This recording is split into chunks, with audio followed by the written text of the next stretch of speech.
everybody's talking about the 2028 Democratic primary because we need a hero right now, like in the song Holding Out for a Hero by Bonnie Tyler. And I'm Cam from Bulwark. I'm joined today by our friend Lakshya to talk about a tweet of yours, actually, Lakshya, that you caught a little bit of heat from annoying people for, where basically you were saying that as it stands right now, despite the fact that Newsom is seeing this soaring popularity because of his Trump tweeting, AOC is still probably a stronger choice for president in 2028. And I just sort of wanted to bring you on to litigate that conversation a little bit. And so you can expand in directions that the Twitter character count doesn't really allow. So what's your take on this? Like, do you think Newsom's got any 2028 shot, or is this all just a dog and pony show? Gavin Newsom is someone that right now the Democratic base loves. And I mean loves, because he is doing the one thing that no other Democrat is even in a position to do. And he is drawing out Republicans and directly probably doing the single most important thing to fight back against Donald Trump. This, in turn, has led to a lot of Democrats thinking that Gavin Newsom is their savior in 2028. And look, I'm from the Bay Area. Gavin Newsom went to school literally 20 minutes away from me. He was mayor of San Francisco as well. I work in that city. Everyone knows he's a phenomenal politician who has always wanted to run for president. So now, having gotten the qualifiers out of the way, let me tell you why I think that's not a great idea to nominate Gavin Newsom as the next Democratic presidential nominee of the United States. Gavin Newsom is consistently one of the most unpopular Democrats in America, not named Joe Biden.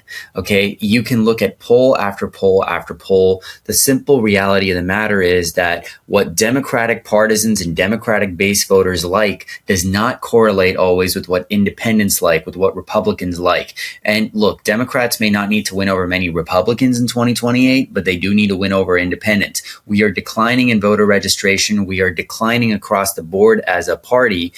Gavin Newsom, as much as I like what he is doing as a Democrat, I can't look at these numbers and say that Gavin Newsom is the cure to the party's unpopularity. Are we really going to go into 2028 and nominate someone who is double digits unpopular with America because we like the way he fights? That's a dangerous gamble. Well, because I feel like a lot of the anti-Democrat messaging from Republicans is that we're snotty douchebags who think so highly of ourselves, but are, just as immoral as anybody else.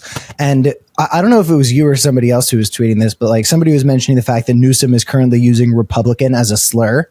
And it's how do you think that's going to go with independent voters in the swing states where, by the way, Democrats are getting obliterated in voter registration right now in literally every swing state? Republicans are way outperforming Democrats in terms of new registered voters. And it's a serious issue. And Newsom is definitely not going to be able to help with that. But also there's a degree to which the efficacy of what he's doing right now is going to keep him in the media conversation. He's always going to be talked about for this. It's not like this is a flash in the pan moment for him. People were talking about Newsom running when Biden was stepping down, and people thought there might be some sort of primary. Last minute primary. People said, no, it should be Newsom. It shouldn't be Harris. But with your tweet where you were talking about that, you also said AOC would be a stronger choice. And, I am pretty aware of that. I think that is obviously true. I think one little thing we can pull to show that that's true is how favorable Zoran polls with New York Republicans. A poll came out from New York City Republicans for who they would vote for mayor. And Curtis Sliwa, the man in the cute hat, obviously won. But in second place, at 23% of Republicans in New York City, was the Muslim socialist Zoran. And he was way ahead of Eric Adams, who's basically a Republican, and Andrew Cuomo, who is running as Republican a campaign as a Democrat possibly can. So when I see that, I say, hey, someone like AOC, who's got the authenticity and has got this populist messaging, could actually do better with independent voters. But I also don't have the polling data and statistics behind me to make a real argument for that. So can you just kind of expand on that? Yeah. So Cam, the reason that I think AOC would be a better candidate than Newsom is not actually because I think AOC is particularly strong. We just did our first survey at The Argument. I got those numbers back. She's underwater, right? A lot of America doesn't really love AOC or her policies as much as us Democrats may like them, right? AOC has always been popular with Democrats, but she's not especially popular with independents and Republicans. But the degree always matters. If you were starting a race, would you rather start with a 2-meter deficit or would you rather start with a 20-meter deficit?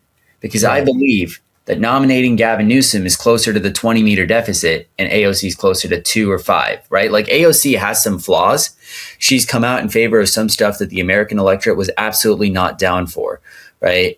You can look at defund the police in 2020 and how that hurt a lot of squad members in their own elections. You can look at a number of things that AOC has said and pretty easily reconcile that with the fact that, hey, she's actually not polling super well compared to what we think. It's just that Newsom's numbers are so much worse. And this to me is like the singular flaw in analysis that a lot of people have, right? They look at someone doing badly and they say, oh, they're unelectable. They're no better than this other person who's also polling badly and is like 20 points worse. Or, oh, they're 20 points better than this person, therefore they're automatically electable. But how fatal do you think saying defund the police in 2020 is? Because Mamdani was tweeting defund the police like crazy, and then he has sort of walked it back a tiny bit. Not really, but he said, no, what I actually meant was blank. And that has proven quite successful for him in New York City, a city that in 2021 elected a mayor who was just running on I'm a cop, more cops, more cops, more cops. Well, this is a very important point, right? Like, the reason that I think AOC is more electable than Newsom, despite AOC having said defund the police and Newsom not having said that, is I don't think 2028's issue landscape is going to be the same as 2020's. I don't think it's going to be the same even as 2024's. I think AOC has other characteristics as a nominee. She's smart, she's charismatic, she's energetic, she can connect with young voters authentically. She has the ability to talk about and articulate her policy platforms in a way that I think Newsom does not. And I think that 2028 will be far enough removed from what she said before to where it may hurt her on the margins, but I don't think it would be like the death blow as a nominee. With Newsom, look, it's not about his policy stances. I'm a moderate Democrat. I will freely admit I like Gavin Newsom's policies in a lot of cases more than AOC's, but I am not about to sit here and say that ideology is everything. I write a lot about ideology. Ideology matters.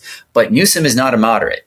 Newsom is just a box standard liberal who uses the word Mississippi like the F word. Yeah, I was going to say, I feel as though moderate and centrist, and I do this too, by the way, I mix up moderate and centrist because I think that those two words have just become a stand-in for not a self-identified progressive. And I feel like progressive has also lost some meaning because certain Democrats will say that they are progressive without having an actual left-wing platform, sort of like the way the Harris campaign was framing itself as the progressive, but also everything's going to stay the same campaign, right? I mean, that was one of the issues within the party that I had with the Harris campaign was there were two messages at once.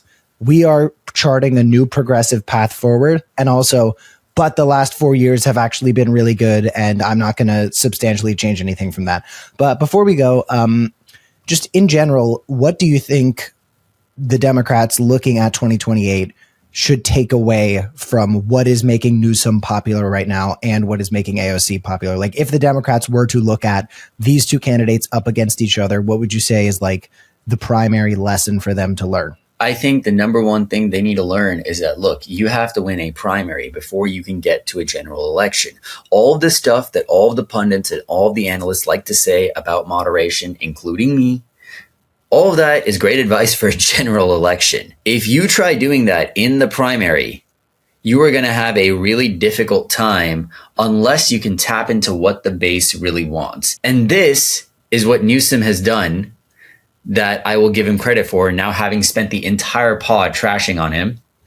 Newsom has figured out that the Democratic base wants a fighter. They want someone who says, fuck you to Donald Trump and the Republicans. They want someone who will do something concrete, like drawing out Republicans or whatever. Now, if you're a senator, you may not be in the position to draw out more Republicans, but there are things you can do to raise your profile with the base, like Cory Booker's speech, right? You can do that type of thing. You have to show that you want to go all in on fighting Donald Trump. If you want a shot, a prayer at winning the nomination, you need a high profile fight with the Trump administration that makes people convinced that you are the person to fight for them in the Democratic Party.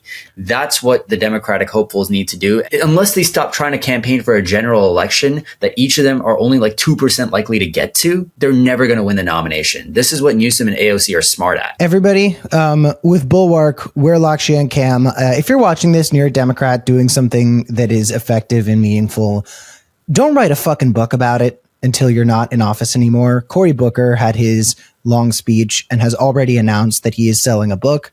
Stop it with the fucking books, okay? You can write a book when you retire. I'm so fucking sick of politicians in office while we are facing issues with sincerity and authenticity and corruption and everything. I'm so sick of sitting people in Congress writing books. Stop it with the fucking books. You can write one later. Thanks so much for tuning in. We'll see you all soon.